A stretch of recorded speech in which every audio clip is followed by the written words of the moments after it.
વિસાવદર આમ આદમી પાર્ટી દ્વારા મામલતદારને આવેદનપત્ર આપવામાં આવ્યું છે। વિસાવદર વિધાનસભાની પેટા ચૂંટણીને લઈને મતદાર યાદી સુધારણા કાર્યક્રમમાં કોઈ ગેરરીતિ ના થાય એ માટે રોજ વિસાવદર મામલતદાર તેમજ પ્રાંત અધિકારીને આવેદનપત્ર આપવામાં આવ્યું છે। મતદાર યાદી સુધારણા માટે BLO ફિલ્ડ પર જઈને સચોટ માહિતી લઈને પોતાની કામગીરી કરે।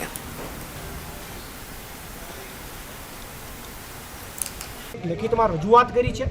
રજૂઆત એટલા માટે કરી છે કે હર વખતે જ્યારે વિધાનસભાની ચૂંટણીઓ આવે ત્યારે સત્તાધીશો, સત્તામાં બેઠેલા જે કંઈ પણ નેતાઓ છે એ અધિકારીઓ પાસે ખોટું કરાવે છે। અમુક નામો એડ કરવા, અમુક નામો કમી કરવા, એમાં પોતાના ધાર્યા મુજબ કરતા હોય છે। ત્યારે પાણી પહેલાં પાળ બંધવાની ઘટનામાં આજે અમે લેખિતમાં રજૂઆત કરી છે। અમારી રજૂઆત એ છે, અત્યાર સુધી અમને ગ્રાઉન્ડ ઉપરથી અમુક રજૂઆતો મળી છે કે જ્યારે કોઈ વ્યક્તિ મતદાતામાં જે સુધારણા કાર્યક્રમ છે એમાં કોઈ નામ એડ કરાવવું, કમી કરાવવું કે સ્થળાંતર કરવું, આ ઘટનાની અંદર જ્યારે કોઈ અરજી થાય એ અરજીની અંદર ફિલ્ડ વેરિફિકેશન કમ્પલસરી છે। ત્યારે ઘણીવાર નીચેના BLO અધિકારી જે છે ફિલ્ડ વેરિફિકેશન કર્યા વિના જેને ઓકે કરી દેતા હોય છે। આ ફોજદારી ગુનો છે। આ ન બને એટલા માટે આજે મેં રજૂઆત કરી છે।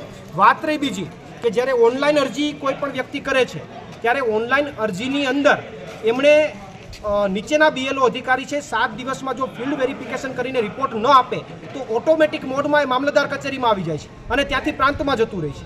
તો આવી પરિસ્થિતિમાં ઓનલાઈન અરજીમાં પણ ફરજિયાત ફિલ્ડ વેરિફિકેશન થાય એના માટે મામલતદાર અને પ્રાંત અધિકારી સાહેબને રજૂઆત